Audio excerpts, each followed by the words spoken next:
Attends, ça Bonsoir, va? bonsoir tout le monde. Je suis ravie de partager ce live avec toi. Je suis ravie de vous retrouver tous et toutes. Euh,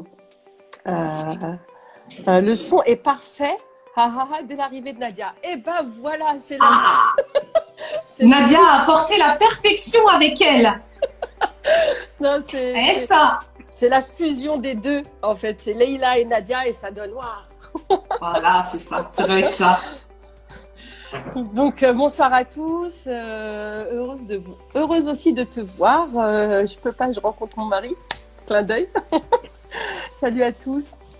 Je suis ravie de vous retrouver et de passer cette soirée avec Leïla, avec toi Leïla, et avec l'ensemble des personnes qui sont avec nous pour cette thématique qui effectivement est très intéressante et très d'actualité. Hein, elle est très évoquée un peu partout en ce moment. Et donc voilà, comme disait Leïla juste avant que j'arrive, on va essayer de détailler, enfin d'expliquer un petit peu ce que c'est que cette charge mentale, de voir un petit peu les symptômes, en tout cas ce qui peut être visible ou quels sont un petit peu les signaux d'alerte.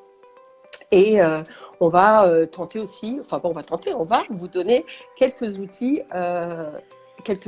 pour quelques techniques en tout cas pour pouvoir l'alléger et améliorer votre quotidien. Qu'est-ce que la charge mentale, Nadia? Ah ah.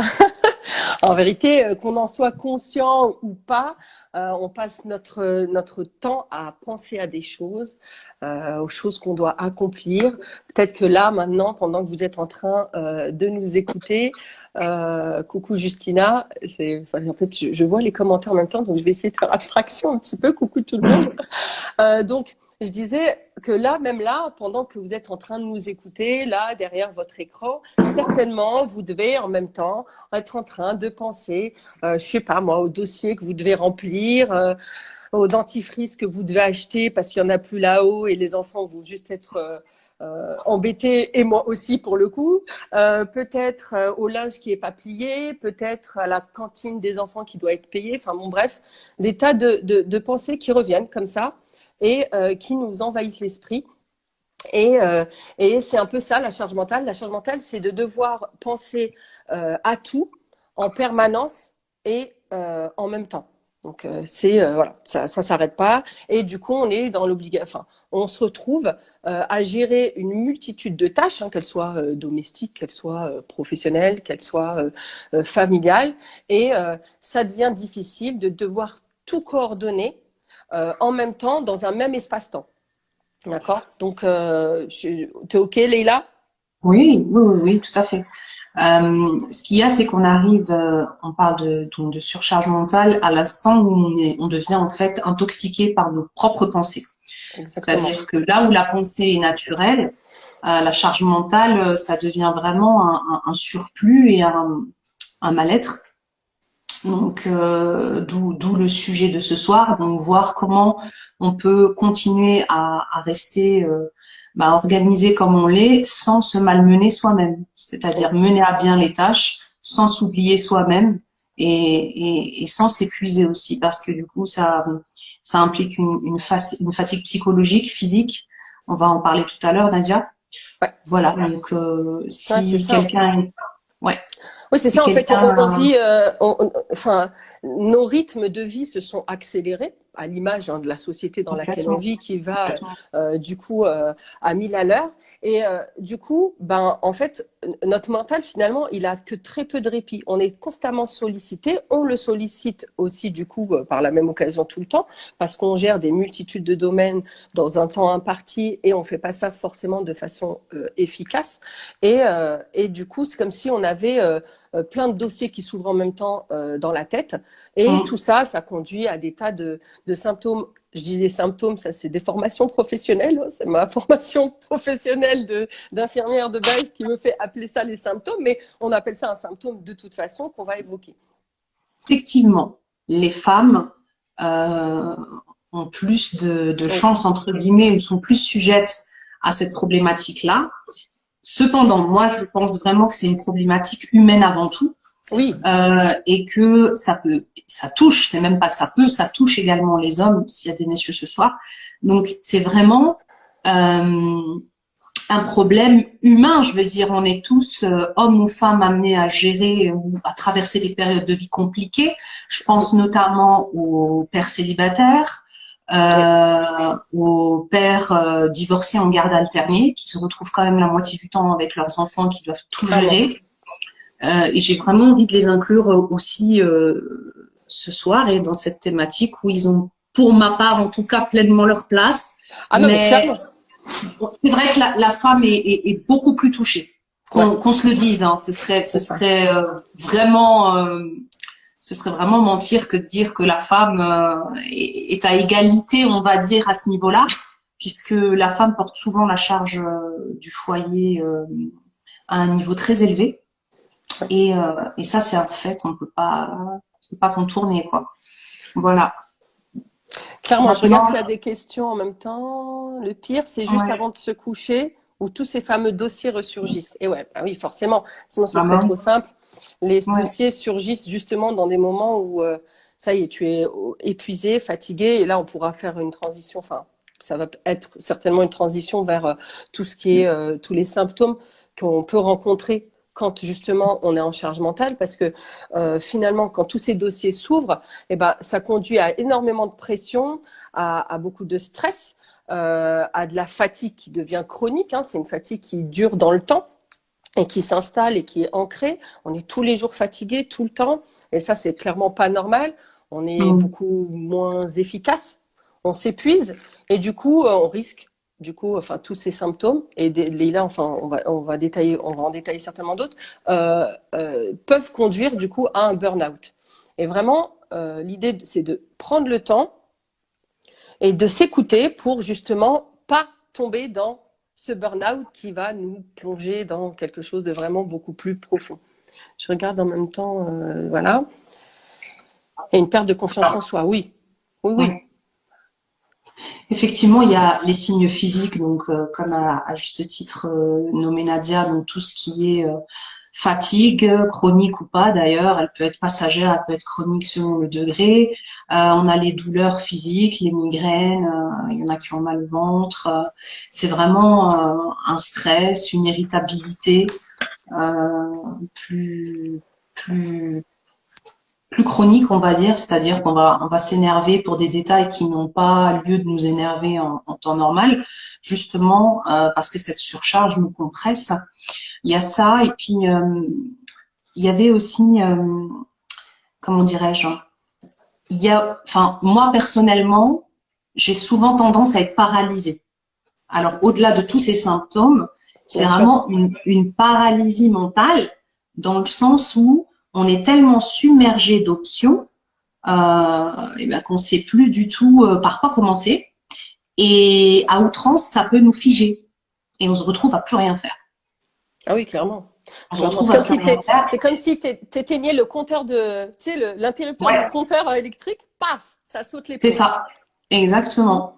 Et il y a un exemple tout bête, mais très percutant. C'est l'histoire en fait, d'un âne qui est là et qui a de l'avoine et un seau d'eau devant lui.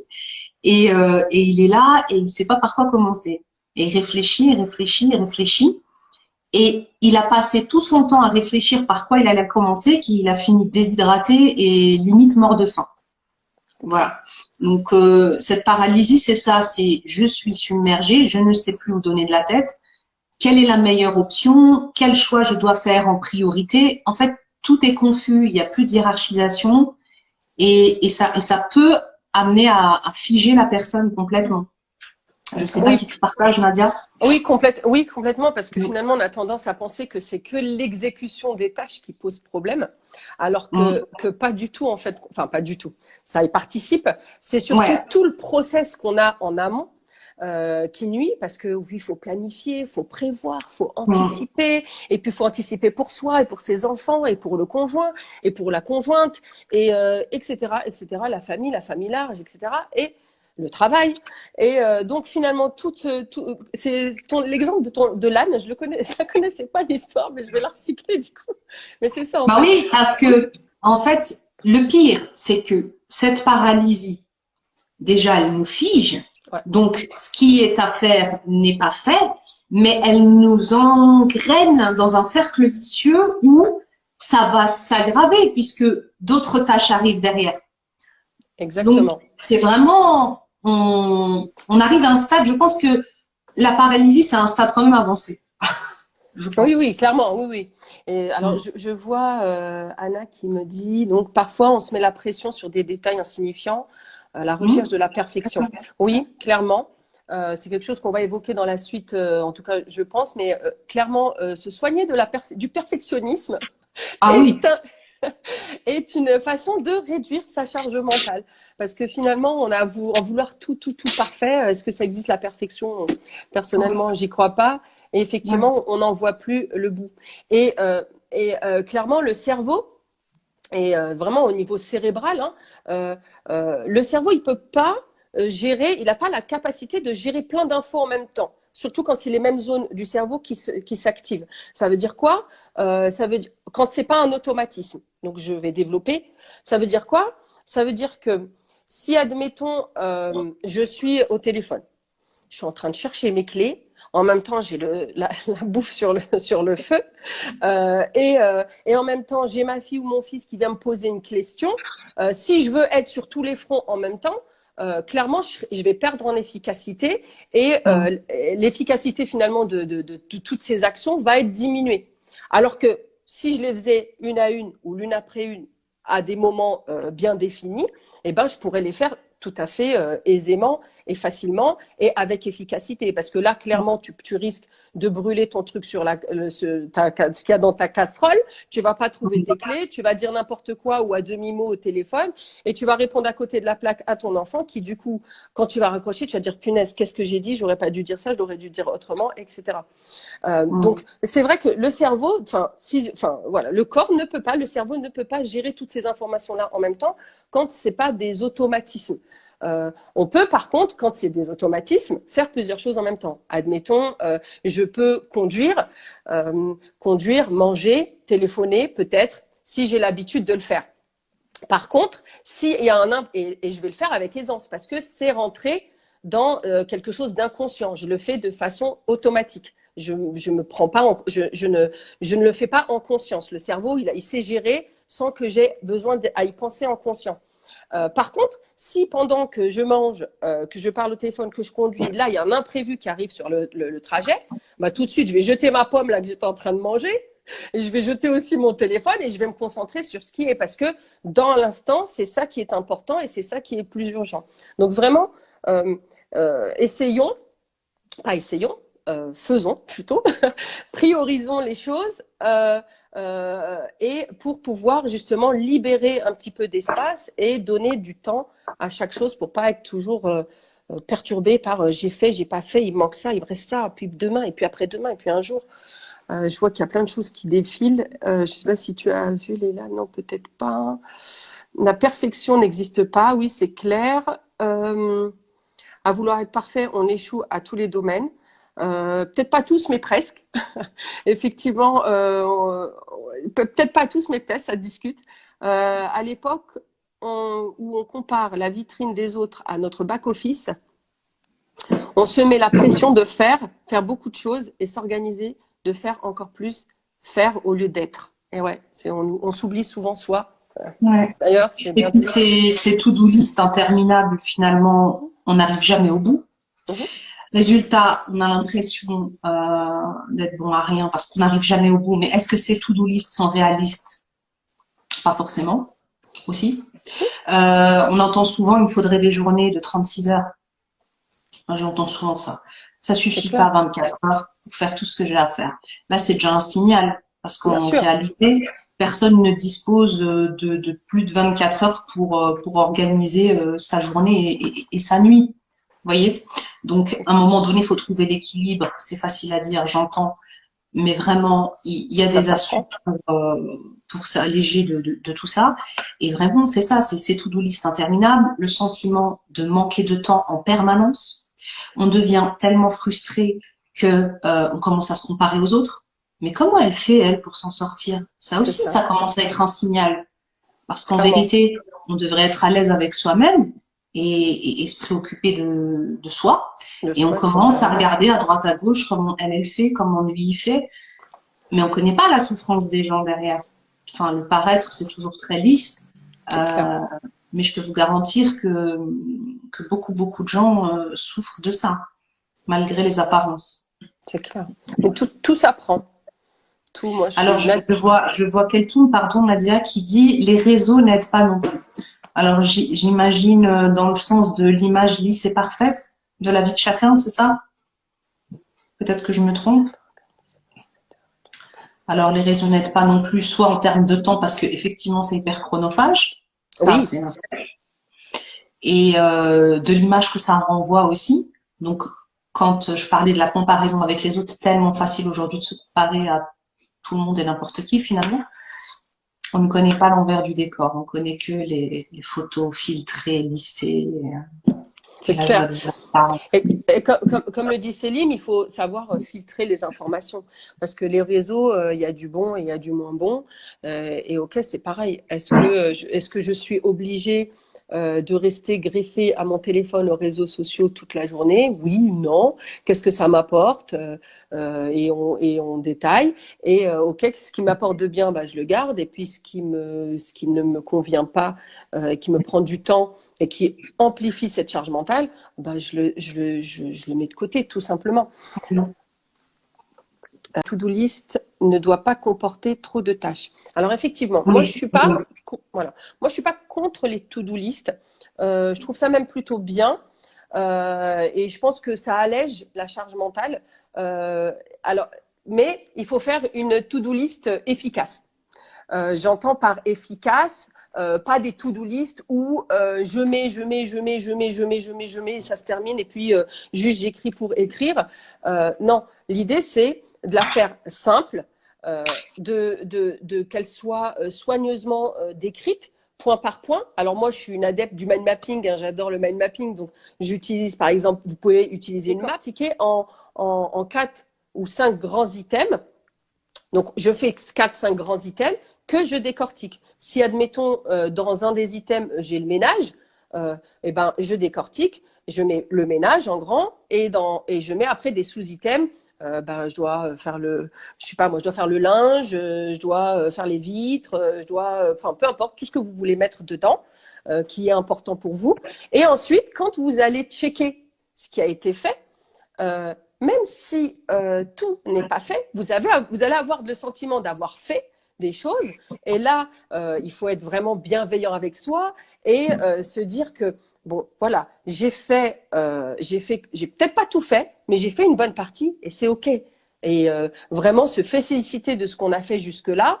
Et en plus, quand on détaille comme ça en sous-partie, l'avantage c'est quoi? C'est qu'on peut déléguer.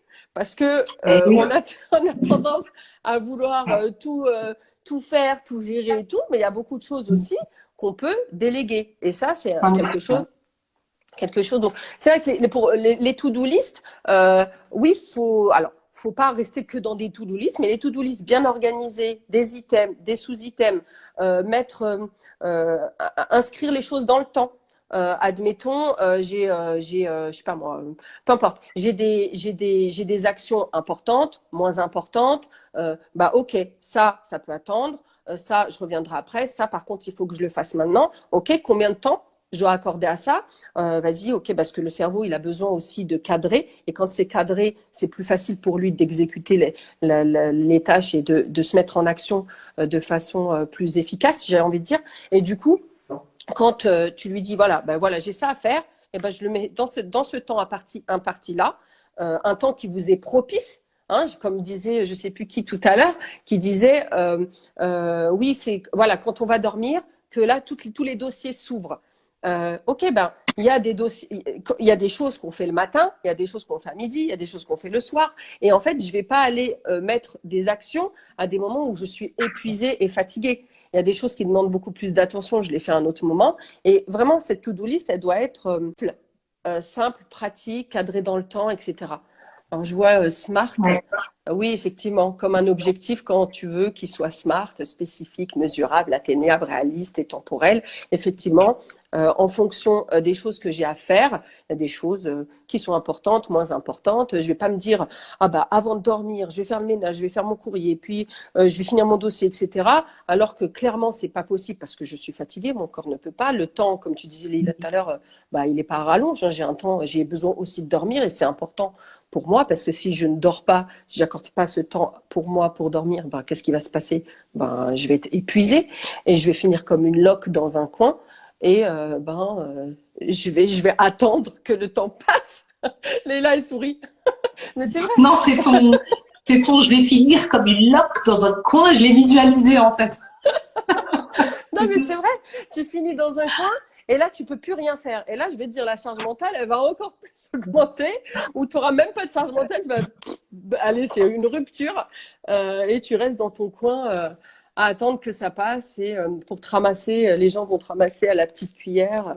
C'est vrai que c'est. Donc, Je voulais revenir, Nadia, sur oui, tu as parlé tout à l'heure de déléguer. Alors effectivement, c'est une porte de sortie, mais j'ai envie de préciser pour les dames cette fois-ci exclusivement parce que on veut toujours faire comme on veut faire, à notre c'est ça. façon, hein. C'est ça. Faut que ce soit rangé comme nous on veut.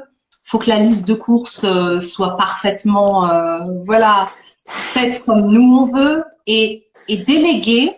J'avais envie de rappeler ou de préciser que c'est aussi accepter la manière de faire de l'autre. Ouais, Alors, je délègue, mais en déléguant, je dois accepter que ça ne sera pas forcément fait comme moi je l'aurais fait, mais c'est exactement. pas grave.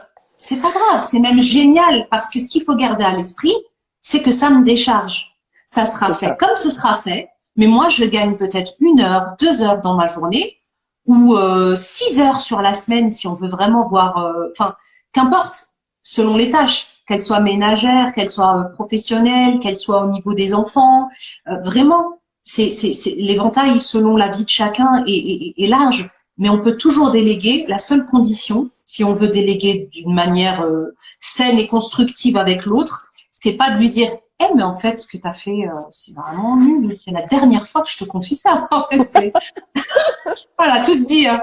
C'est Voilà, ça. tout se C'est dit en moins ça. une fois. Alors là, je Ah, là, généralise sans moi, pitié, Nadia. ouais, sans pitié. Moi, j'avoue, hein. J'avoue, On l'a coupable. tous fait. Mon monsieur, il n'est pas là, donc ça va, mais coupable. Donc c'est ça, c'est C'est ça. vraiment. Et en même temps, je vous assure, alors c'est pas forcément le sujet de ce soir, mais ça aide aussi à renforcer les liens avec l'autre. Oui. Parce que vouloir tout faire seul, finalement, on s'isole petit à petit des autres. Et On les s'isole, on impliquer, s'épuise. bien sûr, et les impliquer même sur des petites tâches progressivement, nos enfants, nos conjoints, nos amis, on peut demander à un ami de l'aide à un Oui. moment donné. C'est vraiment Clairement. apprendre à demander de l'aide quand on en a vraiment besoin, C'est quand on en a ça. vraiment besoin, tout simplement. Et même si, oui, on a l'habitude de tout gérer, etc., c'est difficile. Je parle en connaissance de cause. C'est difficile parce que on a des fois des drivers, on va pas rentrer encore dans des choses, enfin, ce serait d'autres sujets, mais soit parfait, on aime bien tout soit carré parce que si les autres le font, ça sera forcément imparfait, ça sera pas comme moi je veux. Mais là, l'idée, c'est vraiment de se dire, c'est quoi qui est important pour moi? C'est le résultat. Ok, si il a fait le linge, mais qu'il n'a pas fait de il ou elle ou peu importe hein, à qui on le délègue. Hein, effectivement, ce qui compte, c'est pas le process, c'est le résultat. Et quand on fait focus sur le résultat et pas sur le process, en tout cas quand on délègue, faut faire confiance à l'autre. Et c'est ça en fait. Et ça s'apprend progressivement. Et même les enfants, il y a certaines tâches qui peuvent être déléguées aux enfants. C'est pas interdit. Au contraire, Beaucoup ils plus vont. qu'on le pense. Hein. Ah oui, complètement, mais clairement. Et ils peuvent le faire. On a tendance à dire ah bah non, il est trop petit, machin. Enfin moi je sais pas quand j'étais petite. Ma mère, elle m'a fait tout faire. J'ai tout fait, mais très, très, très jeune, tu vois. Donc, et aujourd'hui, ça m'est plus qu'utile. Donc, vraiment, faut qu'on arrête de se dire, ah, parce qu'il est petit, oh, machin, les devoirs, le truc. Enfin, bon, bref, on trouve des tas d'excuses aux autres. Et finalement, on le fait. Et après, en plus, on se plaint parce qu'on n'est pas content, on n'a pas de temps, on est débordé, nanana, etc. Donc, oui, clairement, délégons. C'est important de les déléguer. Et même si ça vous demande un effort, même si c'est difficile, autorisez-vous à le faire, c'est pas grave, c'est juste un apprentissage et comme tout apprentissage, on passe par des étapes et l'inconfort fait partie de ça jusqu'à ce que vous le fassiez tout à fait aisément. Vous aurez même plus besoin de le demander. La personne va le faire, elle va savoir que telle chose, elle va le faire. Maintenant, clairement, la place que vous occupez, hein, c'est celle que vous ne laissez pas à l'autre finalement. Parce que si j'occupe tout l'espace, forcément l'autre, il n'a pas sa place là-dedans. Comment il fait pour s'intégrer? Non, donc on respire, on laisse, on délègue un petit peu les choses. Si c'est fait de façon imparfaite, c'est pas grave parce que finalement, ce qui compte, c'est que vous soyez bien, que tout le monde soit aligné, qu'on rigole. Et si je devais mettre dans la balance, avoir une maison témoin où tout est clean, parfait, mais où je suis pas bien, j'ai une charge mentale au max, je saoule mes enfants, je saoule mon époux, je saoule ma femme, enfin bref, je saoule tout mon entourage. Clairement, après chacun choisit. Hein. Il y en a peut-être qui choisissent pour la maison témoin, mais grand bien leur face, j'ai envie de dire, sans jugement aucun. Personnellement, clairement, je préfère lâcher. En tout cas, j'ai appris à lâcher du lest et de me dire, ok, ça c'est pas grave, c'est imparfait. Mais tout le monde rigole et moi je suis bien et c'est ce qui compte. Donc, bien sûr, on gagne du temps, on gagne de la liberté, on gagne en sérénité aussi. Faut vraiment focaliser sur ce qu'on gagne finalement et ça vaut largement plus que la petite imperfection qui va nous faire chipoter à un moment donné. Quoi. Avec il y a déléguer et il y a aussi, j'avais fait un post dernièrement là-dessus d'ailleurs, c'est apprendre à dire non. Parce que souvent, parce on veut pas décevoir, parce que on veut pas avoir de jugement, parce qu'on veut être l'épouse modèle, la mère modèle, la fille modèle, la sœur modèle, l'amie modèle. Bref, la liste elle est longue et du coup, on n'ose pas dire non. Alors on dit pas non. Alors nous on est débordés, mais on dit oui et on en rajoute encore une couche. Allez, comme si on n'avait pas assez. Non, là c'est stop. Au bout d'un moment, faut savoir aussi prendre du recul, prendre le temps d'analyser la situation, de sortir de la négativité et de tout ce brouhaha qu'on peut avoir dans la tête, de se détacher des situations. Et juste en changeant d'attitude, ça peut permettre de modifier en profondeur notre manière de percevoir la situation. Du coup, je dis non. Avec toute la bienveillance, comme je l'avais dit dans la publication qui m'incarne, moi, c'est important pour moi aussi d'être bienveillante. Donc, je dis non, je suis désolée, je peux pas maintenant, je le ferai plus tard. Ou si j'ai pas envie de le faire, je peux aussi dire non, j'ai le droit. Et vous verrez qu'il n'y a pas grand-chose qui va se passer en face. Et même si en face, la personne, elle est un petit peu sur le moment heurtée, mais qu'est-ce qui est plus important? Votre bien-être, votre santé, votre équilibre ou satisfaire l'autre jusqu'au point d'arriver des fois dans des phases de non-retour. Moi, je sais qu'à force de dire oui, oui, oui, oui, oui autour de moi, il y a quelques années, j'ai fait un accident de voiture où j'ai failli perdre la vie parce que c'est comme si j'avais éteint le compteur. En fait, je me suis endormie dans sur le volant. Et je me suis réveillée, j'étais dans la voiture en face. Quoi. Et là, je vais te dire, hein, je me suis pris un de ces revers aller-retour. Clairement, tu te remets en position et tu te dis, hop, là, c'est ma santé. Ça veut dire quoi? Ça veut dire que j'aurais pu perdre la vie à ce moment-là. Donc, Dieu m'a donné la chance de poursuivre ma vie. Donc, j'ai tout intérêt à tirer des enseignements de ce que j'ai vécu. Mes enfants seraient restés sans maman, mon mari sans épouse, mes parents auraient enterré un enfant. Enfin, tout ça, je vais loin, hein, mais c'est volontaire. Vraiment, faut pas. C'est important de freiner, de s'arrêter, allez stop net, je mets pause. Et punaise, si c'est pas grave, si c'est pas fait, si c'est mal fait, si c'est imparfait, si j'ai dit non, j'ai dit non parce que je me mets en priorité. Et après, si j'ai le temps, si j'ai l'envie, si j'ai l'esprit qui va bien à ce moment-là, je dirais oui, et puis je décale à plus tard. Enfin, c'est important vraiment de pouvoir déléguer et d'apprendre à dire non quand c'est nécessaire. De cette façon-là, on se protège d'emblée, en fait. On se protège d'emblée en sachant qu'on a toute la charge derrière et qu'on n'est pas certain de pouvoir assumer un oui, déjà physiquement, hein, c'est-à-dire ne pas pouvoir être là, ou alors de l'assumer sous la contrainte et d'y aller à contre-cœur et donc de renforcer le cercle vicieux dans lequel on est déjà. De faire 1000 choses en même temps. Et là, en ce moment, mon corps me dit stop. Je suis au ralenti grave, mais j'apprécie car je commence à faire les choses en pleine conscience. Oui. Et oui, exactement. Et on allait l'aborder. Exactement. Savoir, en fait, ne pas attendre que le corps s'exprime en fait. Parce que quand le corps commence à s'exprimer, c'est que vraiment on est arrivé à un stade, à des limites vraiment très poussées. Donc au premier signe d'alerte, il est important de prendre le temps et de Bah, c'est s'écouter. l'exemple de la déshydratation, Nadia. Ouais, Quand on a soif, c'est trop tard. exactement, c'est Mm. exactement ça. Donc, savoir prendre le temps de s'écouter, de se remettre en priorité. Là, j'ai mal à tel endroit, ok, qu'est-ce que ça veut dire? Mm. Qu'est-ce qu'il y a? Qu'est-ce qui va pas? Comment je peux y remédier? Euh, trouver comme ça des solutions qui sont propres à chacun. Et du coup, effectivement, là, je commence à faire les choses en pleine conscience. Et effectivement, être en pleine conscience des choses, et c'est ça, c'est clairement enfin, le secret, la base en vérité, c'est d'être en pleine conscience, pleinement présente dans l'état présent. Et souvent, on se charge de choses passées ou de choses futures. Alors, je dois faire ça, j'ai fait ça, et puis l'autre, il m'a fait ça, et puis l'autre, il m'a dit ça. Et bref, et ouh là là, ça s'arrête plus. Sauf que le moment présent, on le vit pas. C'est-à-dire Mm. que je suis là, en train de manger, en train de parler au téléphone, en train de répondre à l'autre, gérer 1000 trucs dans ma tête et machin, alors que normalement, on devrait pouvoir se dire, voilà, là, je me pose, c'est mon moment pour moi, pleinement en conscience, et forcément, derrière, ça peut donner que du beau. Alors, la pleine conscience, c'est vraiment être dans l'ici et maintenant. Et maintenant, C'est-à-dire, je suis où je suis physiquement et je vis ce que j'ai à vivre maintenant. maintenant. Donc, c'est une forme de lâcher prise qui nous permet quoi? Qui nous permet, dans un premier temps, de faire du mieux qu'on peut. Oui. Bon, à un moment donné, à l'instant présent, je me décharge, comme l'a très bien expliqué Nadia, de ce qu'il y avait avant et de ce qui risque d'arriver après. Je fais ce que j'ai à faire du mieux que je peux, pas de la manière la plus parfaite, en fonction de mes capacités physiques et psychiques du moment. Je donne le meilleur de moi-même, quel que soit le résultat.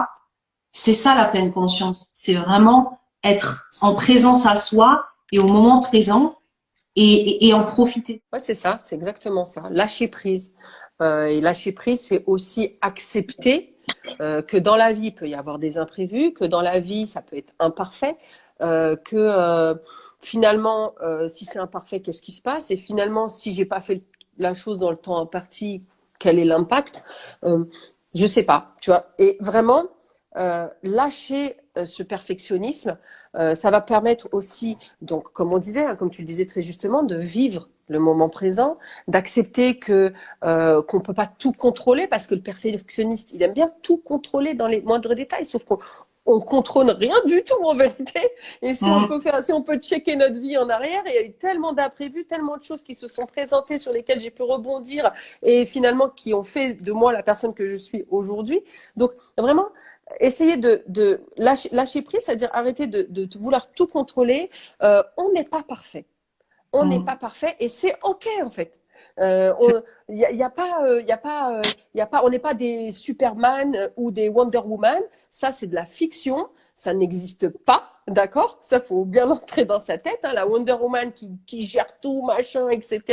Même dans les apparences qu'on peut voir chez certains, ça n'existe pas. Donc, OK, je lâche un petit peu mes idéaux et ça va me permettre d'être beaucoup plus serein ou sereine, beaucoup plus détendu, beaucoup plus épanoui, d'avoir des interactions avec mon entourage beaucoup plus, des interactions plus saines, plus équilibrées, et forcément ça va décharger cette charge mentale qui des fois peut devenir vraiment trop important. On est humain et il faut agir avec soi, avec tendresse, avec bienveillance et que on fait de notre mieux, vous faites de votre mieux et que ce soit pour vous ou pour votre famille et ça vous devez en être fiers.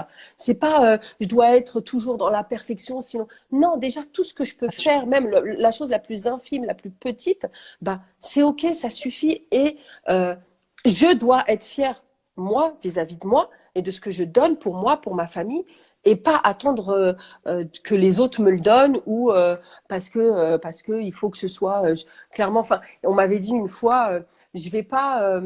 Qu'est-ce que ça va m'apporter finalement d'être la femme parfaite qui avait sa maison tirée à quatre épingles quand je serai dans mon lit comme une loque. Je le redis, Leïla. Ou, excusez-moi, peut-être je vais heurter certains, mais en vérité, ça fait partie de la vie, ou quand je serai dans le cimetière. Hein, on va pas se rappeler, on va se dire oui, bah, c'était celle qui avait la maison la plus parfaite. Non, je préférais qu'on dise bah, c'est celle avec qui on a rigolé, on a déconné, on a appris des choses. Le perfectionnisme, vraiment, c'est important. Pardon, donc Leïla, tu voulais rebondir sur une question Oui, ou je un voulais commentaire? répondre à Az38400 qui dit pourquoi dire non quand on a la capacité de dire oui. Alors, Ah, encore une fois, le thème de ce soir, c'est la charge mentale. Donc, par précaution, je suggère de pas forcément anticiper un oui pour vous protéger. C'est pas une question d'avoir la capacité. C'est une question d'avoir le temps de réfléchir et de donner un véritable oui. Parce que peut-être que la personne en face, t'as juste envie de lui faire plaisir sur le moment. Et que sur le moment, t'as oublié tout ce qui t'attend derrière. Donc, c'est vraiment une option pour sortir de ça. Après, si toi, tu estimes que tu peux dire oui, bien entendu, et ça nous arrive à tous de dire oui, mais dans le cadre de la charge mentale, c'est intéressant de pouvoir prendre conscience qu'on n'est pas obligé de dire oui, en fait. En tout cas, pas exactement. au premier abord. On peut revenir Ah par oui, oui, après oui. pour dire un oui. C'est tout à fait Mais, possible. ah oui, mais clairement, l'idée, c'est pas de dire non à tout prix. Clairement C'est pas. ça, C'est bien pas sûr. l'objectif. C'est là, dans un contexte bien particulier. Effectivement, je mets mon bien-être avant le bien-être de l'autre. Si moi, je suis dans une phase où où ma charge mentale est trop importante et que je suis en difficulté, quel est l'intérêt? Donc, je te retourne une question.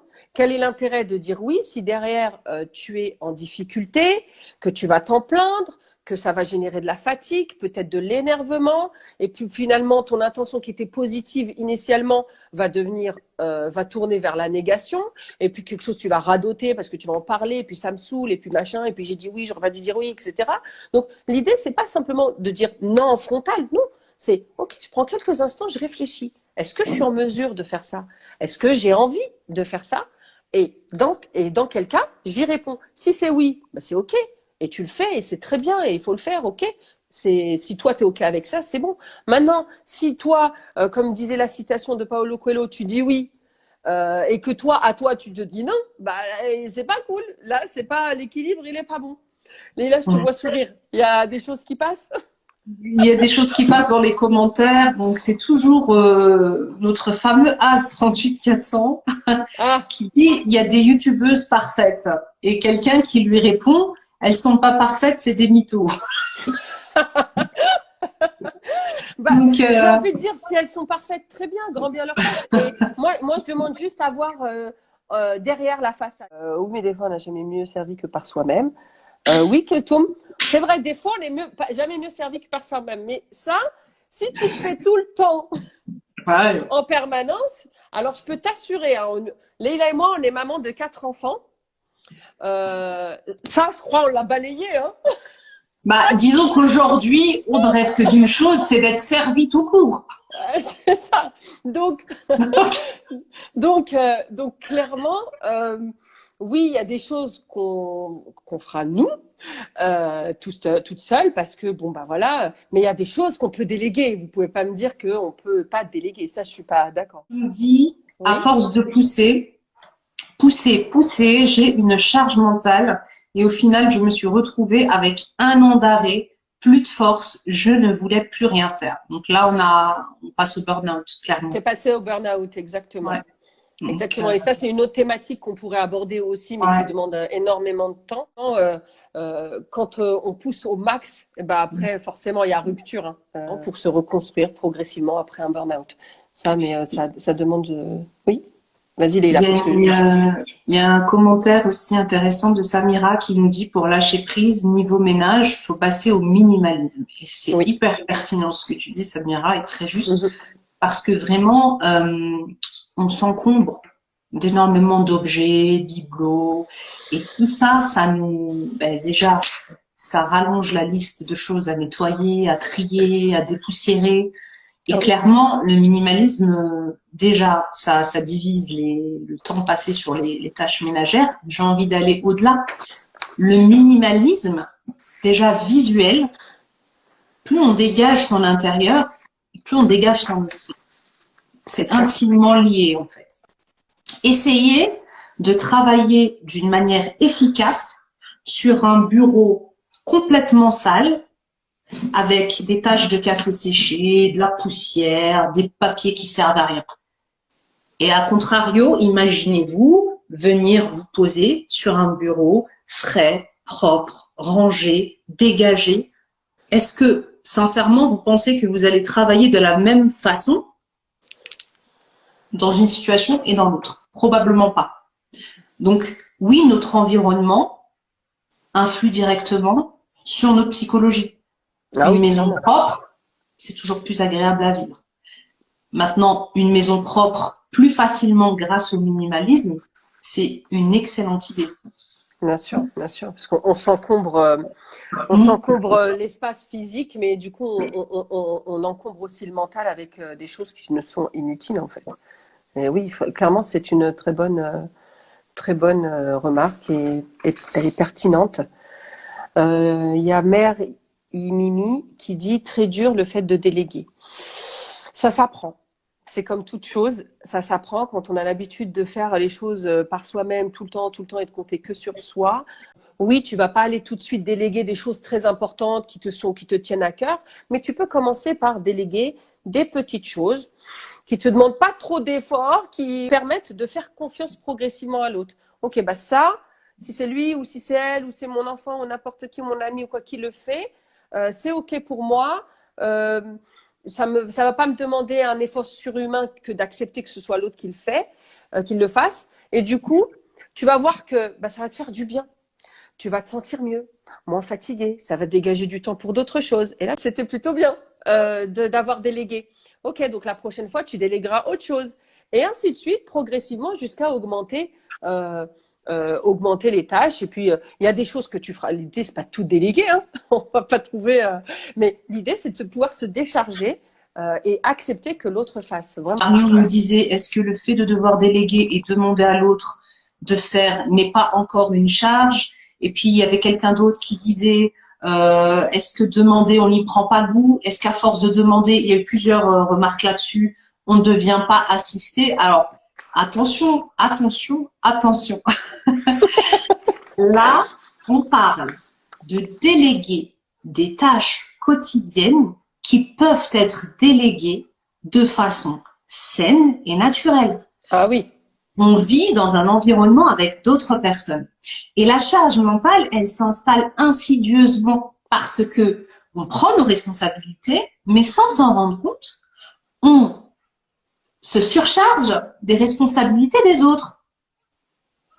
Et puis un jour, on se dit, en fait, je fais tout là-dedans. Eh oui. C'est ça. Donc, apprendre à déléguer, quelque part, c'est réapprendre à attribuer à chacun son rôle Et sa place. et sa place. Encore sur ce que je disais tout à l'heure, c'est que la place que vous prenez, c'est celle que vous ne laissez pas. Souvent, on se plaint, mais est-ce qu'on prend le temps de s'asseoir, de discuter, de mettre en avant ses besoins et de la nécessité de les satisfaire avec l'autre? Parce que souvent, oui, ok, ben, je me plains, j'arrive pas, je suis débordée, etc. Mais on le verbalise pas, on communique pas, on a ce sentiment de vouloir tout faire et de tout gérer parce que nous, on va le faire mieux que les autres. Là, c'est vraiment prendre le temps de se poser et d'échanger, de dire bon bah voilà, on va pour une meilleure harmonie dans le foyer. Eh ben, à partir d'aujourd'hui, telle personne fera ça, moi je m'occupe de ça, d'un commun accord.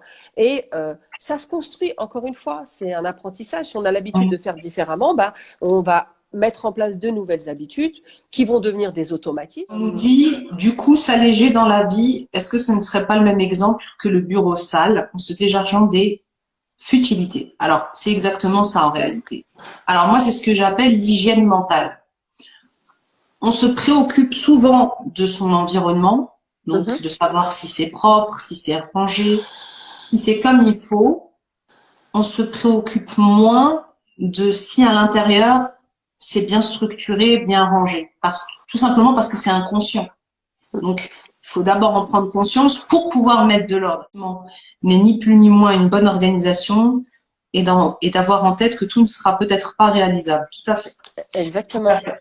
Et c'est ça aussi, lâcher prise.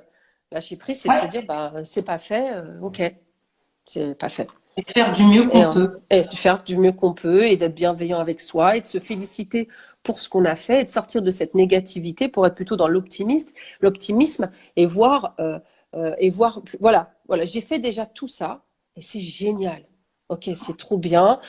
Et ce qui n'est pas fait, c'est que ça ne devait pas se faire à ce moment-là. Et Mm. se remettre au centre de la situation en s'écoutant soi, en écoutant son corps et pas finir en burn-out comme l'a été Célia, du coup, c'est ça. Euh, c'est hyper important, prendre le temps de se poser, d'être en pleine conscience et de se dire, ok, là maintenant, j'ai ça à faire, ok. Je l'ai noté sur ma petite liste, j'ai priorisé, j'ai mis du temps, j'ai cadré, etc.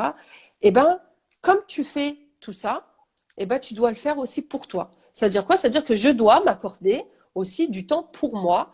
Euh, je m'accorde un temps quotidien pour moi, pour boire mon café tranquillement, pour lire un livre, pour faire du jardinage, pour faire tout ce que vous voulez mettre, pour faire je sais pas, aller voir, se faire un massage et se remettre au centre de sa vie. Parce qu'on met toujours tout le reste, les autres, les choses qu'on a à faire en priorité et rien ne doit être prioritaire devant vous, votre famille, votre santé. C'est ça d'abord et le reste ensuite. Parce que le temps, il défile, le temps passe et à se prendre la tête, à se charger tout ça et à en perdre après peut-être la santé, voire plus, est-ce que c'est bénéfique pour moi? Conscient. Mais on réitère des schémas. Un schéma, c'est quoi? C'est un scénario qui a été vécu et qui se reproduit. Parce que premièrement, c'est quelque chose qui nous paraît normal. Exemple, ma mère faisait tout à la maison. C'est normal. Je n'ai connu que ça. Donc, je vais tout faire chez moi. Et ça peut s'appliquer, le schéma, il peut s'appliquer dans tous les domaines de vie. Là, on va prendre les tâches domestiques puisqu'on en a beaucoup parlé ce soir. Et le schéma, donc en prendre conscience en thérapie, c'est bien. Une fois qu'on en prend conscience, c'est le rompre. Donc, comment on rompt un schéma? Comme je viens de l'expliquer déjà, il faut une prise de conscience. Clairement. Le deuxième point, il faut comprendre ses origines. Parce qu'on répète comme des robots. C'est un automatisme qu'on a ancré loin dans notre inconscient et qui pourtant nous domine au quotidien. Là, on rentre vraiment, je vous dis, dans une sphère plus profonde. Et ça, on a tous nos schémas. Dans plusieurs domaines de vie, on a tous des schémas, qu'on le veuille ou non. Certains nous conviennent. Alors attention, quand je dis qu'il faut rompre un schéma, c'est uniquement si ça génère de la souffrance. Un schéma qui vous convient, super, on n'y touche pas. Mais un schéma qui génère de la souffrance au quotidien, c'est ni bon ni sain, c'est même pas, vous l'avez même pas choisi, vous le subissez en réalité. Bien sûr. Voilà. Donc, la prise de conscience, comprendre les origines et rompre le schéma. C'est très simple. Comment on rompt un schéma? On modifie ses habitudes. On cesse de l'alimenter. On a compris, on sait d'où ça vient et on décide de ne plus l'alimenter. Alors, je vous schématise. Soit on peut le faire seul, soit on se fait accompagner. Mais souvent, on peut pas le faire seul parce qu'on n'en est même pas conscient. C'est ça. Maintenant, c'est vraiment, ça c'est une piste qu'on peut aussi, on pourra pas explorer en profondeur là ce soir, mais c'est important de savoir qu'on est aussi drivé par ça. Et voilà, c'est aussi une piste pour sortir de la charge mentale. Rompre avec ses habitudes quand elles ne nous conviennent plus, quand on a conscience que c'est quelque chose qu'on est en train de tirer, qu'on est en train de reproduire.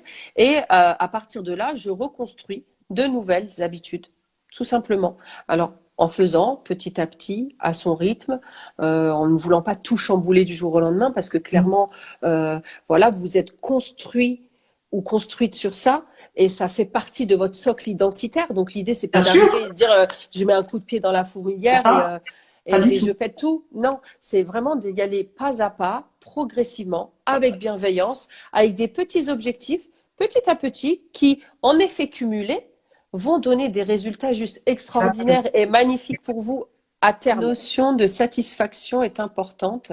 La spiritualité peut aider, effectivement, Complètement. clairement.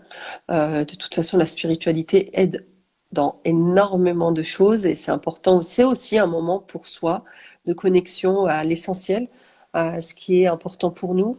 Et vous listez tout ce qu'il y a de bénéfique pour vous et de se dire, ok, bon bah, c'est déjà effectivement très satisfaisant. Bien sûr, il faut aussi se dire, bah, on peut aussi se dire, bah, je veux encore un peu plus, mais je le fais de façon mesurée, à mon rythme, euh, et, euh, et vraiment pas à pas pour que ce soit pas, que ça devienne pas justement, comme on disait tout à l'heure, soit je traîne les trucs du passé, soit je suis dans le futur. Je suis dans l'instant présent et Ça. je prends, j'apprécie chaque instant, chaque moment de cet instant présent-là. Ok, je suis là, je respire, je mange, je bois mon café, je le bois en pleine conscience et oh, purée, c'est chaud, ça fait du bien. Enfin, c'est des petits trucs comme ça qu'on pense vraiment insignifiants, mais qui ont une importance juste extraordinaire. Il y a As qui nous dit restons simples, comme nos anciens, qui ont fait le maximum avec les moyens du bord, et ils ont tiré le maximum à tous les niveaux, machallah, alors qu'aujourd'hui, on a tout et on n'est pas satisfait. J'ai envie de répondre dans le sens où c'est merveilleux si le schéma peut convenir. Or, j'avais juste envie de préciser que le monde dans lequel vivaient nos anciens n'est plus le monde d'aujourd'hui. Ce qu'on disait en début C'est de clair. live, on est surmené, surstimulé, les écrans, les notifications. Enfin, on est dans une surcharge qui n'existait pas il y a 20 ans, quoi. Qui modifie les mœurs, qui modifie les comportements. Bien sûr qu'il y a des sagesses, bien sûr qu'il y a des choses qui nous font du bien et qui c'est important de garder parce que vraiment, c'est plein de sagesse, encore une fois. Mais l'environnement a évolué. Donc l'idée, c'est comment je peux m'ajuster, comme disait Nadia, me recentrer dans cet environnement qui fait tout, où tout est fait pour me décentrer et pour me faire regarder dans toutes les directions. C'est ça, on vit pas, on compose pas, on n'a pas le même jeu de cartes, j'ai envie de dire. Donc, Exactement. on joue avec, c'est comme nous quand on éduque nos enfants, on a reçu une éducation dans un temps bien défini et dans une époque en tout cas bien définie. Et même si on n'a pas beaucoup de différence avec nos enfants, ça a été très vite d'un coup. Et il y a des choses que eux ont que nous n'avions pas. Et clairement, on n'a pas du tout la même façon de voir les choses, on n'a pas les mêmes composantes.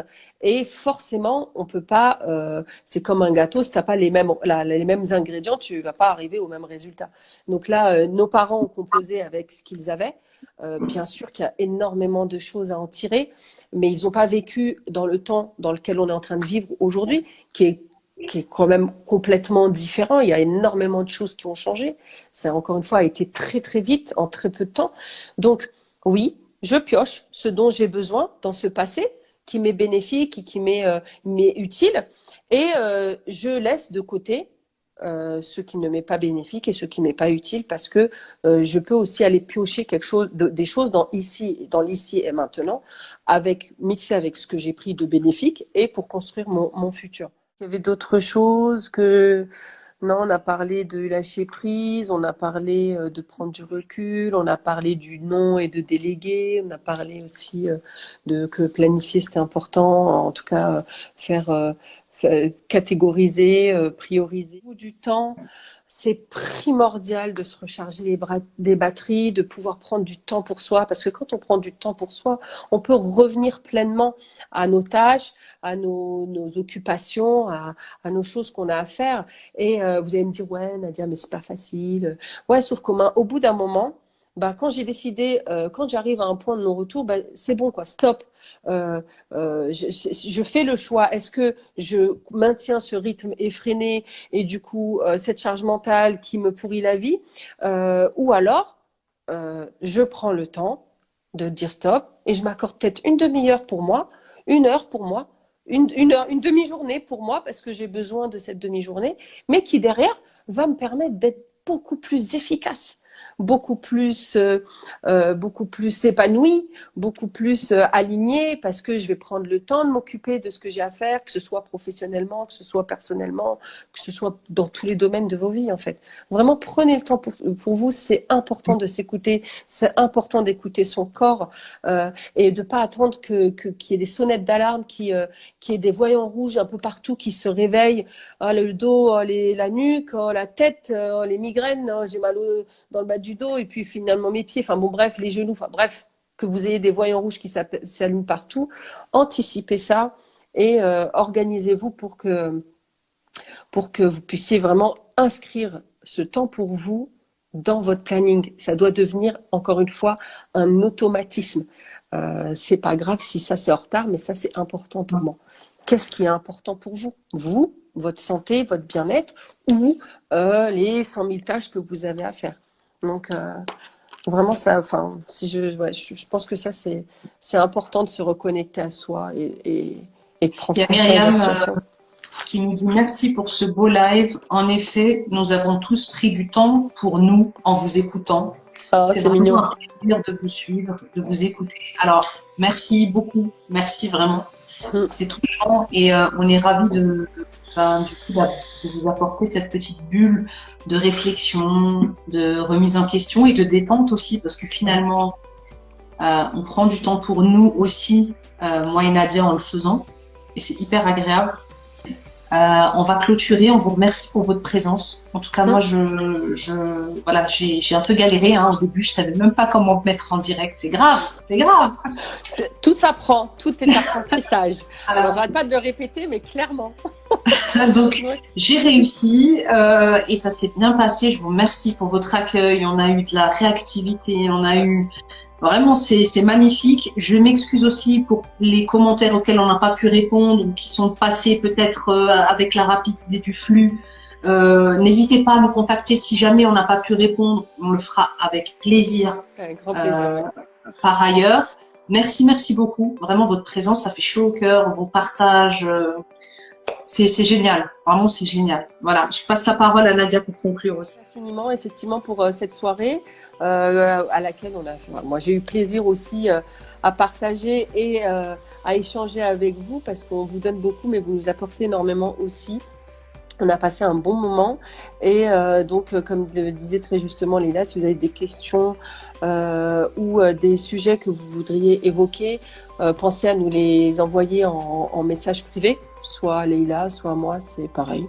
On mutualisera de toute façon. C'est un plaisir à le faire avec toi parce que on est alignés sur les mêmes valeurs et on aspire aux mêmes choses, à pouvoir donner un petit peu, enfin vraiment de mettre l'humain au centre, de redonner un petit peu de lumière, en fait, en tout cas de raviver cette lumière que vous avez chacun, qu'on a tous en nous et qui demande qu'à éclore en fait et que souvent on éteint parce qu'on est happé par le quotidien et si à travers nos lives on a pu vous aider d'une manière ou d'une autre ou pas, hein, peut-être qu'il y a des gens certainement qui n'adhéreront pas et c'est ok.